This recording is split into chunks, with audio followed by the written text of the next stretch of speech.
بسم الله الرحمن الرحيم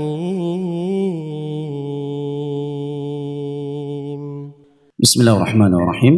السلام عليكم ورحمة الله وبركاته.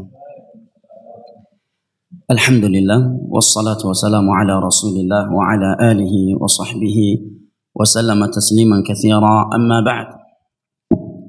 Jamaah yang dimuliakan Allah, rahimani wa rahimakumullah, puji dan syukur senantiasa kita panjatkan kehadirat Allah Jalla wa Ala yang telah berfirman, wa in ta'uddu ni'matallahi la tuhsuha innal insana ladzalumun kafar. Dan kalaulah kalian ingin menghitung-hitung akan nikmat Allah atas kalian, la tuhsuha, niscaya kalian tidak akan mampu menghitungnya. Sesungguhnya manusia itu pelaku kezaliman dan kekufuran. Berkat nikmat kesehatan dan kesempatan setelah hidayah dari taufik dari Allah Jalla wa Ala, sama-sama kita telah melaksanakan ibadah salat subuh berjamaah yang kita memohon kepadanya, Rabbana taqabbal minna innaka antas sami'ul alim. Salawat beserta salam senantiasa kita sanjung sajikan kepada Nabi besar kita, keluarga dan segenap sahabat-sahabat beliau yang telah bersabda, inna athqalas salati 'alal munafiqin salatul isya'i wa salatul fajr walau ya'lamuna ma fihima la'atauhuma walau habwa. Sesungguhnya salat yang paling berat atas orang-orang munafik adalah salat isya dan salat subuh. Walau ya'lamuna ma fihima la'atauhuma walau habwa. Dan kalaulah mereka mengetahui keutamaan pergi melaksanakan salat isya dan subuh, la'atauhuma walau habwa, niscaya mereka akan pergi melaksanakannya sekalipun harus dalam keadaan merangkak. Jamaah yang dimuliakan Allah, rahimani wa rahimakumullah, insyaallah ta'ala pada subuh Ahad hari ini saya akan membacakan sesuatu yang telah saya janjikan di minggu yang lalu terkait hari-hari menjelang wafat Nabi kita, Nabi tercinta kita, Habibuna wa syafi'una wa khaliluna alaihi salatu wassalam, yang mana pada pertemuan yang lalu telah saya sebutkan beberapa poin penting sebagai muqaddimah kenapa penting bagi kita mempelajari dan mengkaji sirahnya Rasulullah sallallahu alaihi wasallam, telah kita terangkan di pertemuan yang lalu. Baik, sebelum saya masuk membaca apa yang akan diuraikan oleh penulis Al-Mubarak Furi dalam kitabnya ini Ar-Rahiqul Makhtum, seperti biasanya selalu kami ingatkan saudara-saudara kami, pasien dan keluarga pasien melalui pengeras suara ini, agar senantiasa bersabar dan berihtisab kepada Allah Jalla wa Ala atas ujian sakit yang Allah Jalla wa Ala berikan, agar senantiasa berdoa kepada Allah Jalla wa Ala semoga Allah memberikan kesembuhan yang segera dan sempurna untuk mereka. Dan berikutnya senantiasa kami ingatkan kewajiban salat bagi orang yang sedang sakit selama akalnya masih ada dan dia bukan sedang haid atau nifas. Karena di dalam Islam salat itu wajib dilakukan oleh setiap muslim dan muslimah yang masih memiliki akal normal, kecuali dia dalam keadaan haid dan nifas. Tidak boleh seorang yang masih berakal boleh meninggalkan salat kecuali kalau dia sedang haid atau nifas. Selain dari itu tidak boleh seorang meninggalkan salat. Dan salat adalah syarat atau rukun Islam yang paling besar setelah dua syahadat. Dan Nabi SAW menyebutkannya dengan amuduhu as-salah, merupakan amud. Amud itu tiang di tengah-tengah kemah. Orang Arab kalau mampir atau berhenti di suatu padang pasir, mereka membuat kemah dan menggunakan satu tiang yang diletakkan di tengah-tengah kemah, yang apabila tiang tersebut ditarik, dicabut, maka runtuhlah kemah. Ini namanya amud. Ya, satu-satunya tiang di tengah kemah. Artinya salat kalau sudah ditarik maka runtuhlah Islam seseorang. Kayak kata Umar bin Khattab radhiyallahu an, barang siapa yang meninggalkan salat fala hadzalahu minal Islam, dia tidak layak dipanggil muslim, kata Umar bin Khattab radhiyallahu anhu. Dan Al-Imam Ibnu Qayyim rahimahullahu taala yang membawa jamaah, yang membawa anak-anaknya, didik anaknya untuk beradab di majelis ilmu agama, dibawa dan didudukkan di depannya, itu lebih bagus. Dan Al-Imam Ibnu Qayyim rahimahullahu taala di awal kitab As-Salah menerangkan bahwa ulama Islam sepakat, di antara mereka adalah 4 imam mazhab, bahwa dosa meninggalkan salat itu lebih berat daripada dosa zina, daripada dosa homo, daripada dosa mencuri, daripada dosa riba, daripada dosa membunuh, daripada dosa merampok. Hal ini menurut kesepakatan seluruh ulama Islam yang di antara mereka adalah 4 imam mazhab. Demikian ditegaskan oleh Al-Imam Ibnu Qayyim di awal kitab beliau As-Shalah. Tentunya seburuk-buruknya seorang muslim, sebanyak-banyaknya maksiat dia, kalau dia sedang sakit, sedang di rumah sakit, saya kira tidak mungkin dia ingin berzina kepada Allah, ingin melakukan dosa homo, ingin melakukan dosa membunuh, merampok. Tapi anehnya tidak sedikit dari kaum muslim yang sedang menderita sakit, di saat sedang sakit yang merupakan saudara kematian, dia justru melakukan dosa yang lebih besar daripada dosa zina, yang lebih besar daripada dosa homo, lebih besar daripada dosa mencuri, yaitu salat. Dan tiada keberatan di dalam salat bagi orang yang sakit, karena Nabi menyatakan kalau tidak mampu berdiri, duduk, tidak mampu duduk, fa'ala jambihil aiman, di atas lambung kanan menghadap ke kiblat. Jika tidak mampu salat di atas lambung kanan dengan menghadap ke kiblat, famustalqiyan, dia salat dalam keadaan terlentang. Jika juga tidak mampu, maka sesuai dengan kemampuannya, fattaqullaha mastata'tum. Tidak mampu berwudu, maka bertayamum. Tidak mampu berwudu dan tidak mampu bertayamum, kata para ulama, dia salat tanpa wudu dan tanpa tayamum. Diistilahkan oleh ulama fikih dengan salatu faqidit tahurin. Salat orang tanpa wudu dan tanpa tayamum karena kondisi yang tidak memungkinkan. Fattaqullaha mastata'tum. Sekalipun dia sedang memakai kateter, salat tetap wajib. Di dalam kitab fikih disebutkan oleh para ulama bahwa mementingkan salat pada waktunya itu lebih baik daripada dia menghilangkan najis dari pakaian, tubuh atau tempatnya, tetapi menyebabkan dia melakukan salat di luar waktunya. Nah, ini pembahasan yang penting. Dan terkadang syaitan memberi bisikan agar seorang meninggalkan salat karena alasan sakit. Nanti kalau saya sudah sembuh, saya akan mengqadha'nya. Siapa yang menjamin kita sembuh? Ini yang pertama. Yang kedua, dia ada dalil boleh mengqadha' salat karena sakit. Yang ada dalam Islam kalau dia tertidur atau lupa tanpa sengaja, begitu dia ingat dan salat, begitu dia bangun dan ingat, ya hendaknya langsung mengqadha' salat yang dia tinggalkan karena tidur dan lupa tadi. Yang kedua adalah menjamak tatkala dia seorang musafir atau seorang yang sakit. Kalau dia bukan musafir tapi sakit, boleh menjamak tetapi tanpa qasar. Kalau dia musafir, pasien yang musafir di sini, maka boleh menjamak dan boleh mengqasar. Maka tiada yang sulit dalam masalah salat. Dia adalah suatu ibadah yang dapat dilakukan oleh setiap muslim dan kondisi apapun. Bahkan Nabi dan para sahabatnya saja tetap melakukan salat sedangkan mereka sedang bertempur di medan tempur. Nah, farijalan aw rukbana, hendaknya kalian tetap salat sekalipun kalian sedang berdiri atau sambil berlari atau sambil menunggangi kuda. Ini firman Allah di dalam Al-Quran kepada Nabi-Nya dan para sahabatnya serta kaum muslimin sampai hari kiamat kelak. Jamaah yang dimuliakan Allah, kata Al-Imam Al-Mubarakfuri dalam kitabnya ini Ar-Rahiqul Makhtum, kitab sirah yang sangat populer dan salah satu kurikulum para penuntut ilmu agama di universiti di kota Nabi sallallahu alaihi wasallam, Jamiat Al-Islamiyah bil Madinah Al-Nabawiyah, ala sahibiha afdhalus salati wa taslim. Kata beliau, innahu i'takafa fi Ramadan min sanati al-'ashira 20 yawman. Di tahun ke-10 Hijriyah, Nabi sallallahu alaihi wasallam beriktikaf selama 20 hari, tidak seperti biasanya. Di tahun-tahun sebelumnya beliau tidaklah beriktikaf ila 10 ayyam, kecuali hanya 10 hari. Tetapi pada tahun ke-10 ini yang merupakan tahun terakhir beliau beriktikaf selama 20 hari. Wa tadarasahu Jibril Al-Quran marratain. Dan pada Ramadan kali ini Jibril mentadaruskan Al-Quran kepada Nabi selama 2 kali. Sementara pada Ramadan sebelumnya hanya sekali. Naam. Wa qala fi hajjatil wada'. Dan pada haji wada' adalah perpisahan. Haji tersebut dikatakan sebagai haji wada' karena haji tersebut merupakan haji perdana dan haji perpisahan Nabi kita sallallahu alaihi wasallam.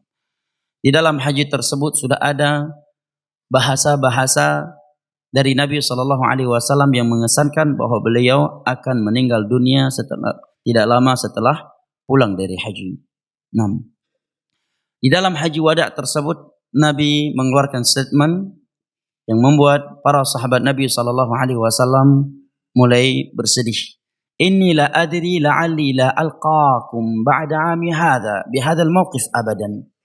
Di saat beliau sedang wukuf di Arafah, beliau bersabda, aku tidak tahu, bisa jadi tahun depan aku tidak bertemu lagi dengan kalian di tempat ini. Yang berkata demikian adalah makhluk yang paling mulia, yang paling agung, yang paling dicintai oleh para sahabat Nabi SAW. Melebihi cinta mereka terhadap diri mereka, orang tua mereka, anak mereka, istri mereka, dan segala-galanya. Maka dapat kita bayangkan bagaimana kesedihan di dalam hati para sahabat Nabi tatkala mereka mendengar sabda Nabi tersebut. Ya.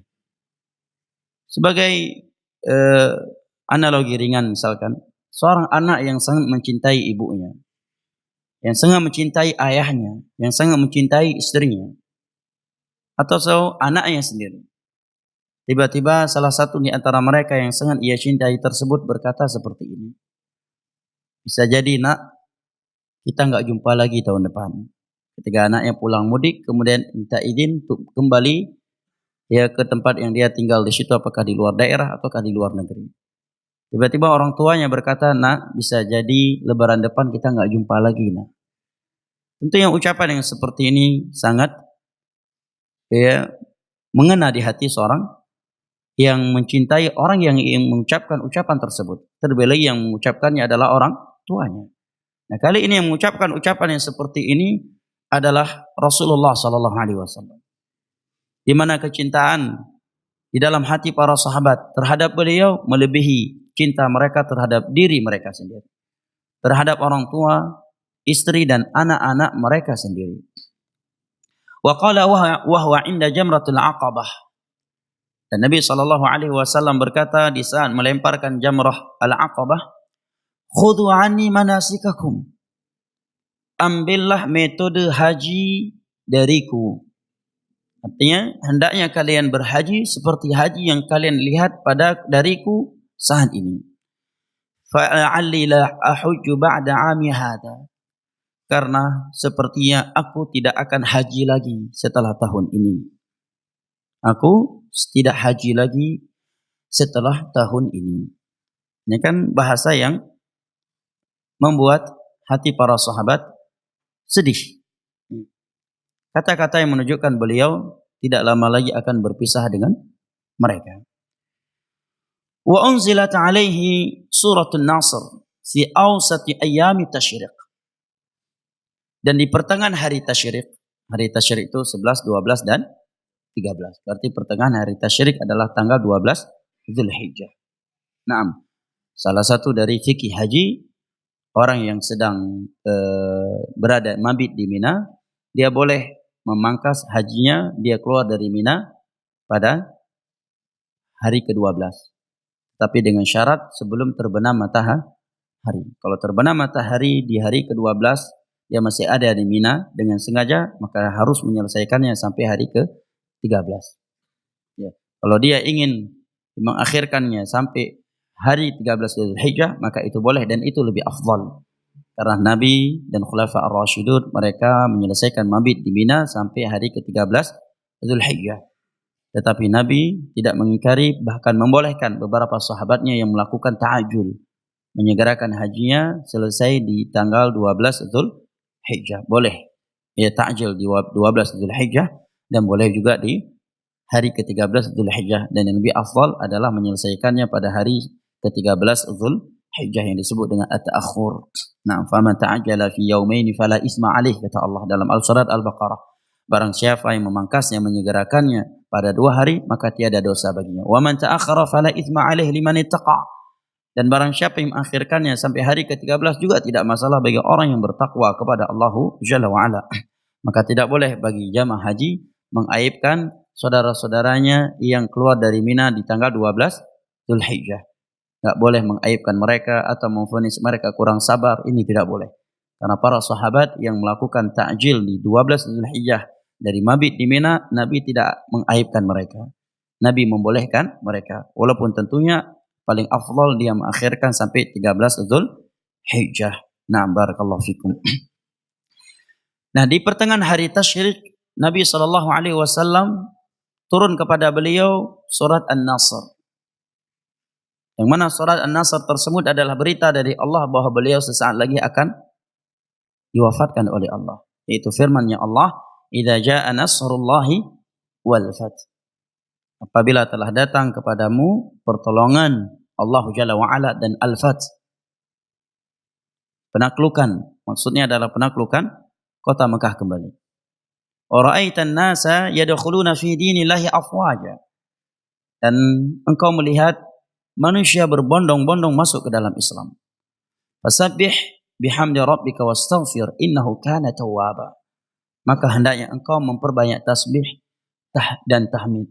Sesungguhnya Allah Jalla wa Ala Maha Pemberi taubat. Dalam hadis Aisyah yang diriwayatkan oleh Imam Muslim, beliau menyebutkan bahwa tidaklah setelah ayat ini turun melainkan Nabi di dalam ruku dan sujudnya selalu mengucapkan subhanakallahumma wa bihamdik Allahumma ighfir.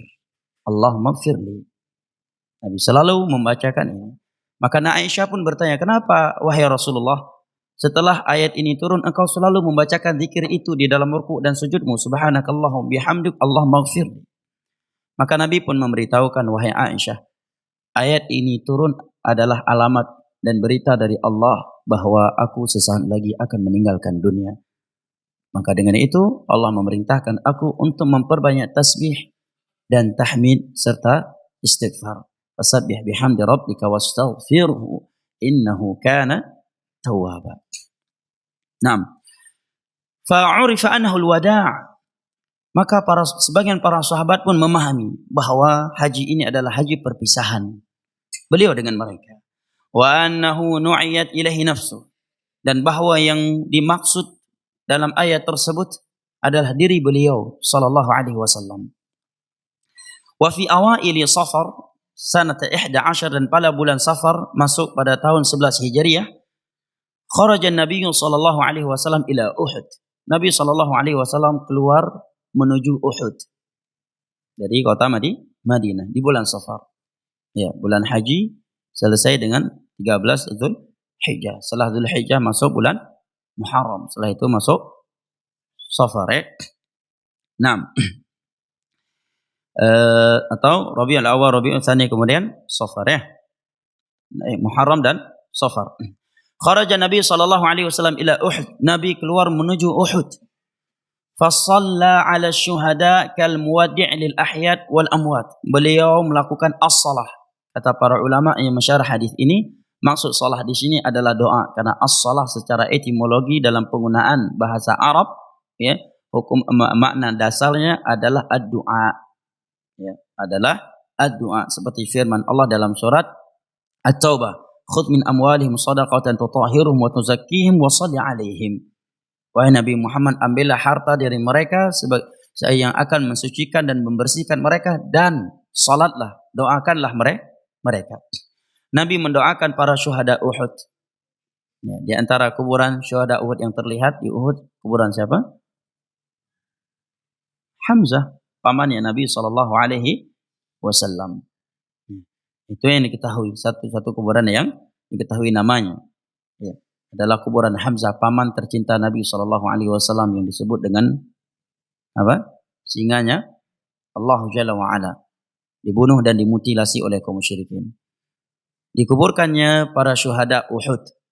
Di Uhud setelah terjadi peperangan, ini dalil kata para ulama bahwa hukum asal seseorang itu dikuburkan di tempat dia meninggal, di daerah dia meninggal. Pada antara Uhud dengan Madinah sangatlah dekat, tetapi Nabi tidak memerintahkan mereka untuk dibawa mayatnya ke Madinah.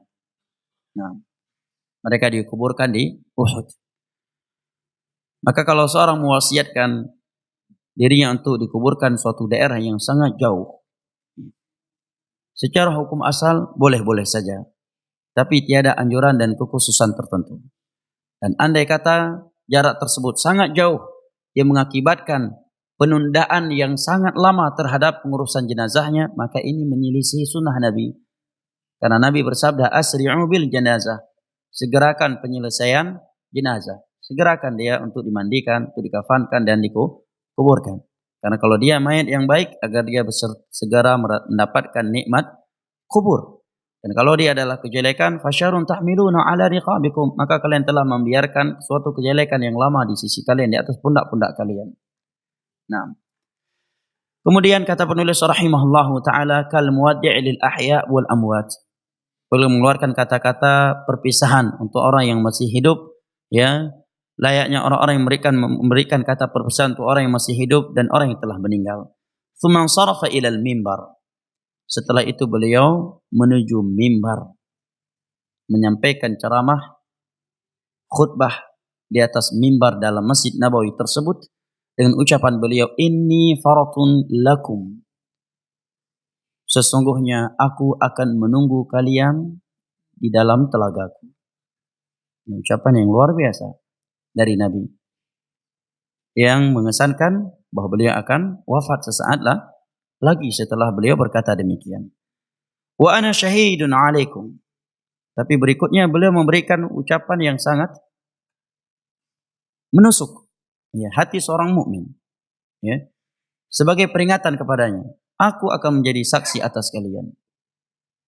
Artinya kita hari kiamat, Nabi akan menjadi saksi terhadap kita, sehingga kita tidak bisa beralasan di hadapan Allah, ya Allah, aku belum mengetahui ini, belum mengetahui itu. Nabi akan menyatakan, ya Allah, aku sudah menyampaikan hukum itu. Ya Allah, aku telah menyampaikan hukum itu. Hal ini sepertinya Allah firmankan dalam surat Al-Muzammil, inna arsalna ilaikum rasulan syahidan alaikum kama arsalna ila fir'auna rasula. Fa'asa fir'aunu rasula fa'akhadnahu akhdan wabila. Sungguh kami telah mengutus kepada kalian seorang rasul, yaitu Nabi Muhammad sallallahu alaihi wasallam. Sebagaimana kami telah mengutus kepada Fir'aun seorang rasul. Tetapi Fir'aun bermaksiat kepada rasul tersebut, yaitu Musa alaihi salam, maka kami pun menyiksa dia. Artinya kita akan disiksa oleh Allah kalau kita bermaksiat kepada Nabi Muhammad sallallahu alaihi wasallam, sebagaimana Allah telah menyiksa Firaun karena dia bermaksiat kepada nabi yang diutus kepadanya, yaitu Musa alaihi salam. Nabi menyatakan, ana faratul lakum, aku akan menanti kalian. Wa ana syahidun alaikum, dan aku akan menjadi saksi atas kalian di hari kiamat. Kalau kita tahu diri kita melakukan suatu kesalahan, dan kita akan ditarik ke mahkamah, dan kita tahu bahwa yang akan menjadi saksi di mahkamah nanti orang-orang yang jujur, orang-orang yang amanah, yang tidak bisa kita suap dengan uang, tentunya kita akan ketakutannya.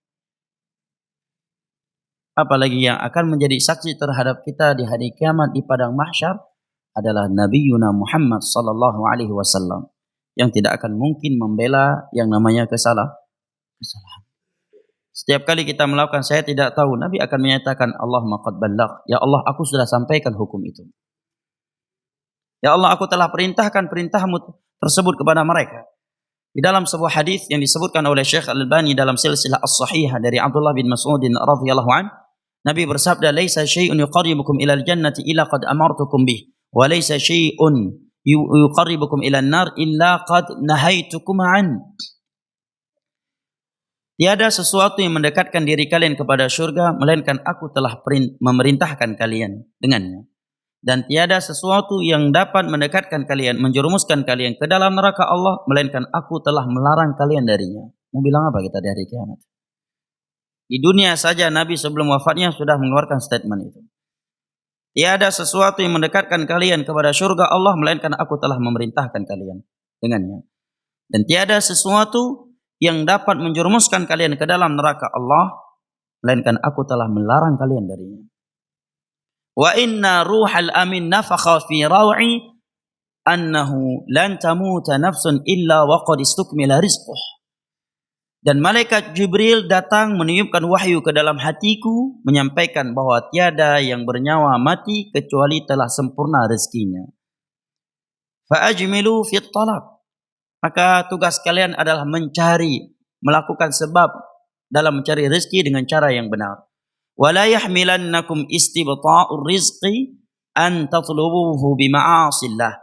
Jangan karena anggapan kalian terlambatnya datang rezeki menurut anggapan kalian, Nabi katakan menurut anggapan kalian, karena enggak ada istilah rezeki itu terlambat datang, karena semua rezeki telah dicatat oleh Allah berapa nominalitasnya dan kapannya semenjak 50.000 tahun sebelum Allah menciptakan langit dan bumi. Tapi anggapan manusia rezeki datang terlambat. Maka kata Nabi, jangan sampai terlambatnya datang rezeki menurut anggapan kalian membuat kalian mencarinya dengan cara bermaksiat kepada Allah. Fa inna ma 'indallahi la yunalu bi ma'siyati. Karena rezeki yang halal, yang berkah, yang ada di sisi Allah itu tidak akan pernah diperoleh dengan cara bermaksiat. Kalau kita dapat rezeki dengan cara bermaksiat kepada Allah, berarti itu azab yang Allah berikan, bukan rezeki jemaah. Ya, karena rezeki terbagi menjadi dua, rezeki yang halal, yang berkah, rezeki yang haram, yang akan menjadi sumber api neraka terhadap kita. Karena Nabi bersabda, ayu lahmin nabata min haram fan naru aula bih. Daging mana saja yang tumbuh dari harta yang haram, maka neraka adalah tempat yang paling utama untuknya. Nah. Kemudian Nabi SAW menyatakan, wa inni wallahi la anzuru ila haudhil an. Dan demi Allah, saat ini aku melihat telagaku, wahai para sahabatku. Ucapan yang keberapa? Yang ketiga dari beliau, dari ucapan yang membuat para sahabat menjadi sedih. Nah. Demi Allah, saat ini aku melihat telagaku. Kapan boleh berkata demikian? Setelah pulang ziarah kuburan kepada Uhud. Islam dan dakwah sunnah tidak pernah melarang manusia ziarah kuburan. Justru ziarah kuburan adalah ibadah yang diperintahkan di dalam Islam. Jangan buat fitnah. Ya. Ziarah adalah ibadah, ziarah kepada kuburan adalah ibadah yang diperintahkan di dalam Islam. Tetapi tujuannya kata Nabi, fa innaha tudzakirukumul maut, untuk mengenang kematian, bukan untuk baca Al-Quran di situ.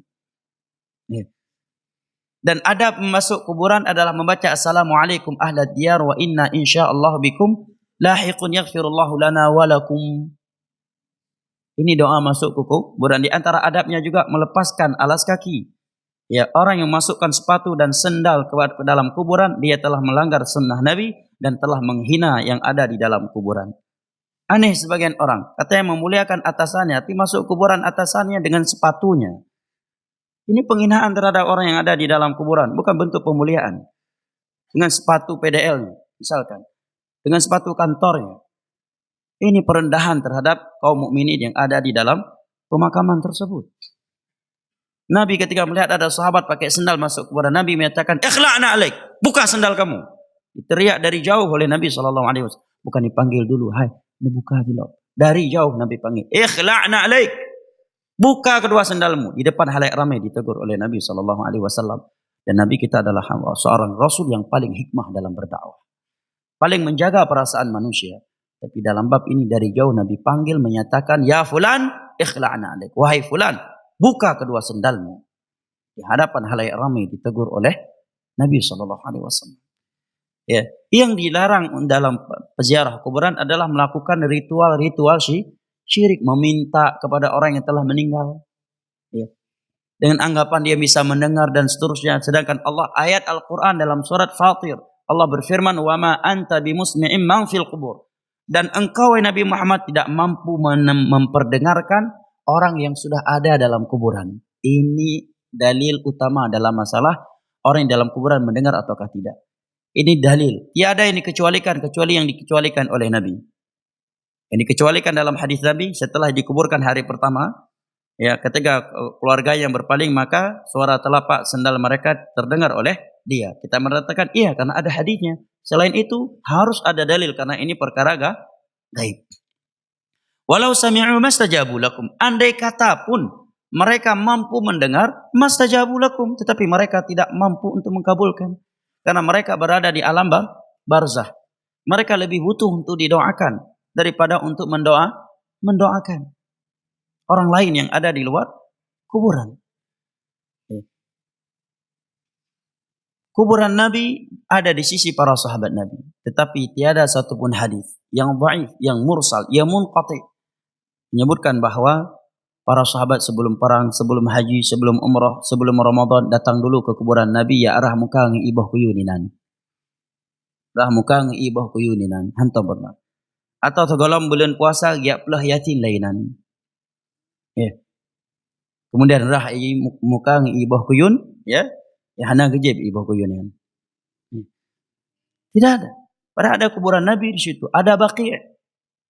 Adakah kuburan yang lebih agung daripada kuburan Nabi sallallahu alaihi wasallam? Karena mereka tahu doa adalah ibadah, ad-du'a wal ibadah, dan ibadah hanya diperuntukkan kepada Allah Jalla wa ala. Dan karena mereka tahu seperti itulah petunjuknya Nabi, dan itu cara mereka memuliakan Nabi, yaitu melaksanakan perintah beliau. Bahkan 3 hari sebelum Nabi wafat, nanti akan kita simak, Nabi dalam keadaan sakit parah. 3 atau 5 hari sebelum beliau wafat, beliau sempat bersabda, la'natullahi 'alal yahudi wan nasara ittakhadhu qubur anbiya'ihim masajid. La'nan Allah kepada Yahudi dan Nasrani yang mana mereka memiliki kebiasaan menjadikan kuburan para nabi mereka sebagai tempat-tempat ibadah. Kuburan bukan tempat membaca Al-Quran. Justru dalam Islam itu kuburan itu bukan tempat membaca Al-Quran. Buktinya Nabi bersabda dalam hadis yang diriwayatkan oleh Imam Muslim dari Abu Hurairah radhiyallahu anhu, "La taj'alu buyutakum maqabir, fa inna syaitan yanfiru minal baiti alladhi tuqra'u fihi suratul Baqarah." Wahai kaum muslimin, janganlah kalian menjadikan rumah-rumah kalian seperti kuburan.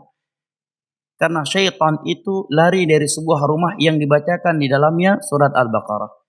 Nabi menyebutkan bahwa rumah yang tiada bacaan Al-Quran di dalamnya seperti kuburan. Menunjukkan apa?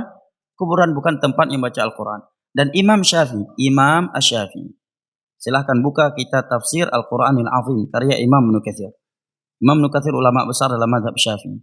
Ketika beliau menafsirkan firman Allah, wa an laisa lil insani illa ma sa'a, bahwa seorang tidak memperoleh kecuali sesuatu yang telah ia perbuat, dari surat An-Najm, beliau menukilkan ucapan Imam Syafi'i. Beliau berpendapat bahwasanya menghadiahkan pahala bacaan Al-Quran, bukan di kuburan, ya, sekalipun bukan di kuburan, apalagi di kuburan, tambah lagi penyimpangannya. Pahala menghadiahkan bacaan Al-Quran kepada mayat itu tidaklah sampai. Itu ditegaskan oleh Imam Syafi'i. Silahkan buka tafsir Al-Quranil Azim karya Imam Ibnu Katsir. Beliau juga ulama besar dalam mazhab Syafi'i. Di saat beliau menafsirkan ayat Allah, wa an laisa lil insani illa ma sa'a, dalam surat An-Najm. Itu Imam Syafi'i. Ya, berpendapat boleh adalah Syafi'iyah setelah itu. Dan Imam Ibnu Katsir ulama besar dalam mazhab Syafi'i. Silakan buka tafsir itu. Nah, itu Imam Syafi'i rahimahullah ta'ala. Dan tidak ada satu riwayat para sahabat punya kebiasaan baca Al-Quran di kuburan Nabi. Di kuburan para sahabatnya. Abu Bakar, Umar, Baqi', Uhud. Nah, Nabi SAW menyatakan, wallahi wa inni wallah la'anzur ila hawdil an. Dan demi Allah, aku bersumpah dengan nama Allah, saat ini aku melihat telagaku. Tegang gak jamaah kita kalau mendengar ucapan seperti itu? Coba bayangkan, para sahabat langsung mendengar ucapan ini dari mulut Nabi. Sebelum beliau berkata demikian, beliau baru pulang ziarah kuburan Uhud, mendoakan mereka dan mengeluarkan kata-kata perpisahan dengan mereka. Sebelum itu juga beliau sudah mengeluarkan kata-kata perpisahan semenjak di musim haji.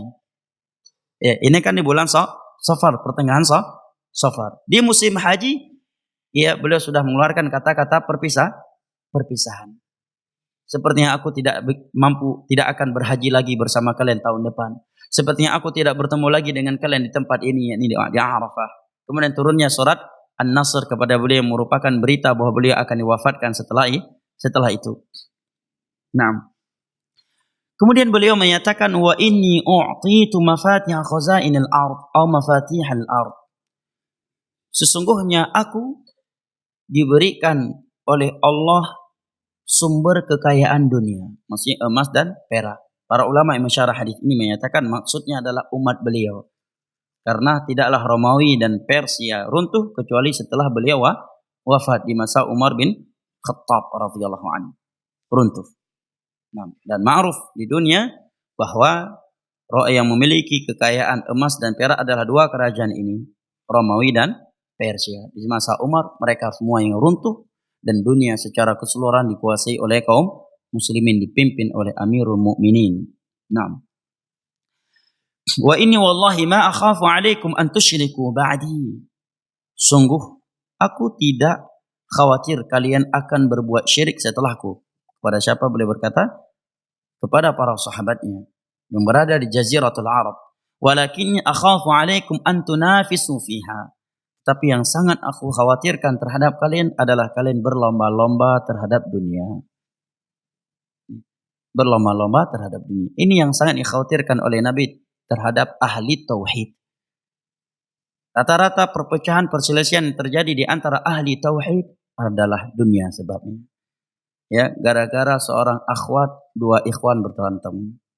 Ya, ana udah nazar dia Ustaz, tiba-tiba dia maju nazar juga. Akhirnya lamaran dia yang diterima, aku ditolak Ustaz. Tengkar. Yang tadinya semeja kopi nggak mau ngopi lagi bareng. Ini tauhidnya belum betul ini. Karena kalau tauhidnya betul, dia nggak akan marah. Disalib oleh sahabatnya di tikungan. Rupanya akhwat yang dia nazar belum dia lamar. Diberikan untuk ikhwan lain. Dan ikhwan lain nggak salah. Kecuali dia udah melamar, baru nggak boleh dalam Islam. Kalau baru nazar, masih ada pintu untuk orang lain. Kalau andai kata si akhwat yang dia nazar, setelah nazar belum ada lamaran, masih boleh dia menerima nazar yang lain. Dan ikhwan lain, akhli yang lain, muslim yang lain mendengar dia udah nazar, aku nazar juga dulu, siapa tahu aku yang diterima. Boleh dalam Islam, walaupun secara akhlakul karimah jangan dilakukan. Itu hanya membuka pintu permusuhan. Yang nggak boleh kalau udah khitbah. Nabi menyatakan la yakhtibanna ahadukum ala khitbati akhih. Jangan kalian melakukan lamaran atas lamaran saudara kalian. Itu wanita udah dinazar, udah dikhitbah. Ya, udah saling cocok. Ya, sudah ada lamarannya. Orang tuanya mereka udah siap. Dia udah suka, itu akhwat udah siap, datang ente pakai Lamborghini ke rumahnya. Anak pejabat, lamar, gimana enggak? Gemetar orang tuanya. Nah, ini enggak boleh dalam Islam. Tapi kalau belum terjadi lamaran, masih boleh untuk ditikung. Ya Nopri, masih bisa untuk disalib di tikungan. Nah, rata-rata ahli tauhid terjadi perselisihan di antara mereka sebabnya adalah dunia, gara-gara bisnis, gara-gara masalah hutang piutang. Gara-gara dunia. Bahkan sebagian orang terlalu baper gara-gara bercanda di meja kopi bisa bertengkar. Bisa bertengkar. Ini terlalu baper. Naam. Walakin akhafu alaikum an tunafisu fiha. Tapi yang sangat aku khawatirkan kepada kalian wahai ahlu tauhid adalah berlomba-lomba dalam perkara dunia. Gara-gara masalah tender nggak saling ngaji lagi. Tendernya rupanya dimenangkan untuk saudaranya. Nggak mau ngaji lagi karena malas ada dia di situ.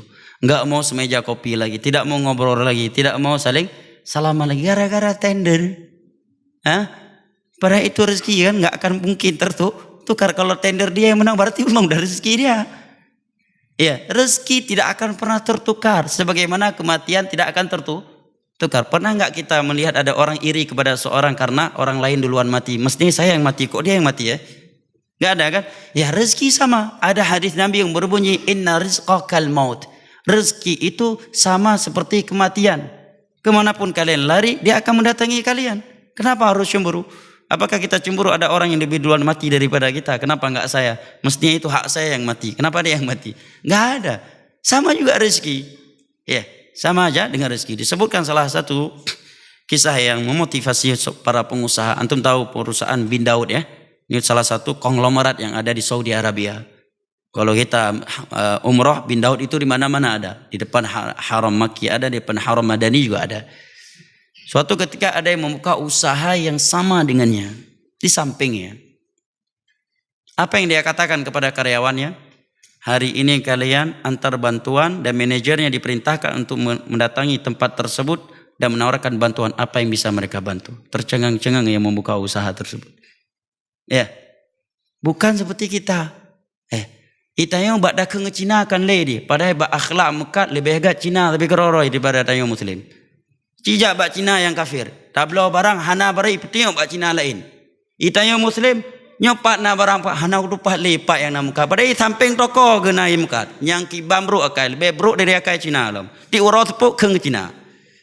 Nyakai orang tayang. Nai samping toko hang pegah sang ino hanim kat li pinyo minggu ke katruk barang sang. Pada samping tokonya ada yang jualan barang tersebut, nggak mau dia beritahukan. Para muslim dengan muslim. Nih. Apa sebabnya? Ini berita dari Nabi. Dalam masalah dunia yang paling aku khawatirkan terhadap kalian. Kalian saling berlomba dalam urusan dunia. Ya, saudara kandung bahkan ada yang dengan ipar dengan sahabatnya saling memboikot. Tidak saling bersalaman. Lebih dari 3 hari hanya gara-gara tender, hanya gara-gara masalah dunia. Padahal Nabi menyebutkan dalam urusan dunia kalau kita marah kepada seorang karena dunia, bukan karena nilai agama, tidak boleh lebih dari 3 hari. Dan yang paling bagus di antara 2 orang yang bertikai, kata Nabi, man bada abis salam, adalah yang pertama kali memulai salam. Jadi kalau mau lihat, ingin mengetahui mana yang lebih baik dari 2 orang yang saling bertikai, lihat aja ketika mereka bertemu duluan, siapa yang duluan menyampaikan salam. Berarti dia yang baik. Walaupun yang enggak menyampaikan salam, oh enggak, saya sebenarnya baik, cuma tetap dia enggak benar berarti. Karena Nabi, alamat yang orang yang baik, kata Nabi, kalau ada 2 orang yang sedang bertikai, mereka berselisih, ya gondok-gondokan, tapi pas bertemu, salah satunya yang awal kali memberikan salam, maka dia yang paling baik di antara kedua mereka. Ya, ini kaidah dari Nabi. Jangan buat kaidah yang bertentangan dengan kaidah Nabi SAW. Dalam sebuah hadis Nabi menyebutkan barang siapa yang memboikot saudaranya karena alasan duniawi lebih dari 3 hari atau 40 hari, faka'anna masafaka dama. Itu dosanya sama seperti menumpahkan darahnya. Bukan masalah kecil memboikot saudara kita yang muslim jamaah. La yahjuru al-muslim akhah fawqa thalath. Tidak boleh seorang muslim memboikot saudaranya hanya karena faktor dunia lebih dari 3 hari. Lebih dari 3 hari. Tidak boleh. Kemudian wa kharaja lailah fi muntasifiha. Kemudian di pertengahan malam, di tanggal berapa tadi? 11 Safar. Di tengah malam 11 Safar tiba-tiba Nabi keluar ke Baqi'. Di mana Baqi'? Kiri kiblat Masjid Nabawi, kuburan para sahabat Nabi. Ke Baqi'. Di tengah malam Nabi keluar, menunjukkan bahwa ziarah kuburan itu tidak ada waktu khusus. Bahkan terkadang Nabi ziarah kuburan ke Baqi' di sepertiga akhir malam untuk mengenang kematian, dan itu lebih menyentuh. Tiada waktu khusus dalam kuburan. Enggak ada dalilnya menjelang Ramadan dianjurkan secara khusus ya arah muka ngeibah kuyun bak kuburan wali fulan wali alan. Tidak ada. Atau hari raya pertama Idul Fitri. Iya, kalau dia tidak ziarah kuburan orang tuanya seakan-akan dia anak durhaka. Hanapah lam tang raya. Urayo urogat ya. Urogat buleungat ya timpan mak pegat anak bi pegat tumai paju kuburan yah teh anak tumai jugu. Kita mahlum tabut. Nggak ada. Ya, kekhususan harus di hari raya. Bahkan kalau dijadikan itu rutinitas khusus, khawatirnya ini termasuk ya mengada-adakan perkara baru dalam agama. Nabi dan para sahabatnya tidak pernah menjadikan waktu tertentu sebagai waktu khusus ziarah. Kapan seorang ingin melihat menziarah kuburan, nah ya dia ziarah untuk mengenang kematian.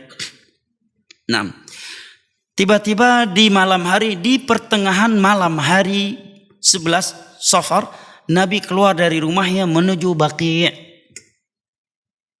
Kapan ini? 11 Safar. Setelah Nabi diberitahukan oleh Allah akan diwafatkan sesaat lagi. Padahal beliau sudah tahu akan diwafatkan, tetap masih mengingatkan dirinya dengan kematian, ya kan? Luar biasa. Kita belum diingatkan belum tahu tanggal mati, tapi lupa kepada kuburan. Mestinya kita yang belum jelas tanggal mati ya. Memperbanyak ziarah kuburan untuk mengenang kematian. Nabi SAW andai kata tidak melihat ke kuburan adalah hamba yang paling sempurna beribadah kepada Allah, paling suci dari dosa dan paling banyak mengingat kematian. Bersamaan itu beliau tetap melakukan ziarah kuburan untuk mengenang kematian. Fastaghfara lahum, kemudian beliau meminta ampunan kepada Allah untuk yang ada di kuburan, bukan justru meminta kepada mereka. Kemudian Nabi berkata waqal, dan Nabi berkata assalamualaikum ya ahlad diyar, ya. Nah, hendaknya ini dihafal ya, karena ini doa zikir masuk ke kuburan dan salah satu adab ziarah kuburan. Assalamualaikum ya ahlal maqabir, dan juga datang dengan kalimat lain assalamualaikum ahlad diyar. Ya. Yaghfirullahu lana wa lakum wa inna insyaallah bikum lahiqun. Keselamatan untuk kalian wahai para penduduk kuburan, penghuni kuburan. Semoga Allah mengampuni dosa kami dan kalian.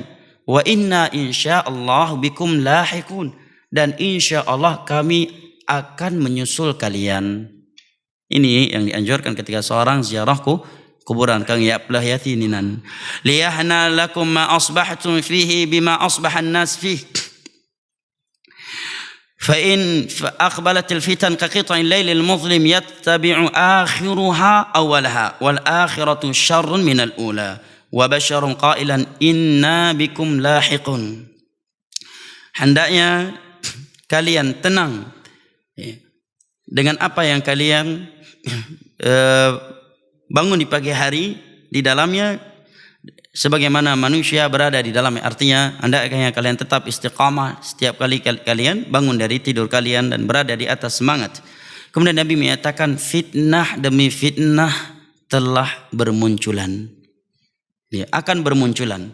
Fitnah secara global ada dua macam, fitnah syahwat dan fitnah syubhat. Ya, fitnah syahwat seperti terbukanya pintu-pintu zina, pintu khamar, liwat, pintu riba, uang haram dan segala maksiat-maksiat lainnya yang syahwat manusia condong ke dalamnya. Sedangkan fitnah syubhat adalah ideologi yang bertentangan dengan ideologi Al-Quran dan As-Sunnah dengan pemahaman para sahabat Nabi SAW, tetapi dinisbatkan kepada Islam seperti paham Khawarij, Mu'tazilah dan yang lain-lainnya. Yang mulai muncul ya setelah dibunuhnya Umar bin Khattab radhiyallahu an. Nabi menyatakan fitnah demi fitnah akan bermunculan. Saking banyaknya fitnah tersebut Nabi sebutkan qaqita'il lailil muzlim, seperti potongan-potongan malam yang amat gelap. Ini syarat dari Nabi agar seorang di masa fitnah berhati-hati dalam melangkah jemaah. Nabi ibaratkan seperti potongan malam yang amat gelap. Kita kalau sedang berada dalam potongan-potongan malam yang amat gelap tanpa cahaya, apa sikap kita jemaah? Yang pertama, pilihan kita akan berhenti di tempat, tidak akan berjalan karena tidak tahu arah, tiada cahaya. Yang kedua, kita akan berjalan tapi akan menunggu cahaya. Karena kalau tidak, kita terancam jatuh ke dalam jurang yang ada di perjalanan tersebut, diterkam oleh binatang yang buas atau disengat oleh hewan yang berbisa.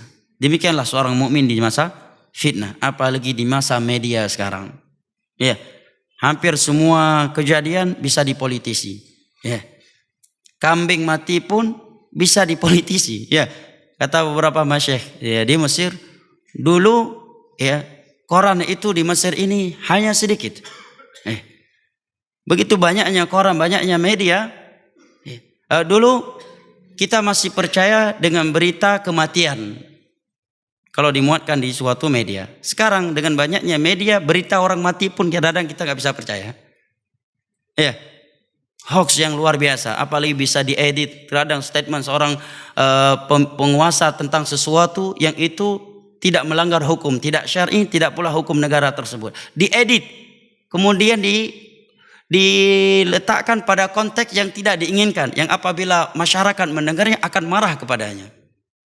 Apalagi zaman digital ini, mengedit ucapan, mengedit foto luar biasa. Nah, dan akhlak yang Nabi ajarkan terkait berita yang tersebar, Nabi bersabda, "Kafa bil mari itsman an yuhadditsa bi kulli ma sami'." Cukup seorang itu berdusta, atau dalam riwayat yang berdosa, dia meng-share setiap berita yang dia dengarkan. Akhlak seorang muslim dalam Islam adalah tidak asal nge-share. Kalau dia mendengar suatu berita, dia kaji, dia cross check terlebih dahulu benar tidaknya. Andai kata benar, maka dia akan memikirkan apa maslahat yang saya sampaikan ini kepada manusia. Andai kata benar, maslahat dan mafsadah yang akan dia timbangkan. Kemudian Nabi menyatakan kaqita'il lailil muzlim, seperti potongan-potongan malam yang sangat gelap. Dalam riwayat yang lain, hadis riwayat Muslim dari Abu Hurairah radhiyallahu an, Nabi menyatakan yusbih rajul mu'mina wa yumsi kafira wa yumsi mu'mina wa yusbihu kafira. Di mana ada orang di pagi hari masih mukmin, di sore harinya dia udah kafir. Ada pula di sore harinya dia masih mukmin, tetapi begitu masuk pagi harinya dia sudah kafir. Dahsyatnya fitnah di masa itu. Kafir di sini kata para ulama mencakup dua kekufuran, kufur besar dan kufur kecil. Pindah agama, batal Islamnya. Dia jatuh ke dalam pembatal Islam, dia sadari ataukah tidak? Ya, dan begitu gencarnya misionaris sekarang untuk mengkristenisasi kaum muslimin dari aksi-aksi sosial mereka. Luar biasa. Atau dalam keadaan dia sadar pindah agama. Betapa banyak wanita pindah agama gara-gara pacar. Dia dikristenisasi melalui pacarisasi. Taib. Dipacarisasi kemudian baru dikristenisasi. Subhanallah. Atau kufur kecil, jatuh ke dalam bid'ah yang tidak mengeluarkan dari Islam atau maksiat. Di antara sebab utamanya kata Nabi, yabi'u dinahu bi'aradhin minad dunya. Dia menjual agamanya dengan secuil dari dunia ini. Betapa banyak orang demi mendapatkan jabatan rela melakukan hal-hal yang Nabi sebutkan, itu menjerumuskan seorang ke dalam neraka. Contohnya apa? Suap menyuap. Jabatan dibeli. Pada Nabi menyatakan la'anallahu rashi wal murtashi. Pemberi suap dan penerima suap dilaknat oleh Allah Subhanahu wa taala. Ya. Melakukan berbagai kemungkaran demi mendapatkan sebuah jabatan, yang jabatan tersebut jangankan fardhu ain, atasnya mungkin sunnah aja bukan, ya. Jangankan fardhu ain untuk dia peroleh, sunnah aja mungkin tidak. Hukumnya. Tapi sebagian orang rela. Ya, suap menyuap, bahkan membunuh karakter orang lain supaya jatuh. Rela menggunakan jurus kodok untuk mendapatkan jabatannya. Taib. Kemudian Nabi menyatakan kepada para sahabatnya, kepada penduduk Baqi, inna bikum lalahiqun. Sesungguhnya kami akan menyusul kalian. Bidayatul marad. Kemudian Nabi berkata, penulis menyatakan bidayatul marad. Awal mula sakitnya Nabi SAW yang mengakibatkan wafat beliau. Bagaimana rincian atau perjalanan sakitnya Nabi SAW dalam kondisi sakit di hari-hari menjelang wafat beliau tersebut?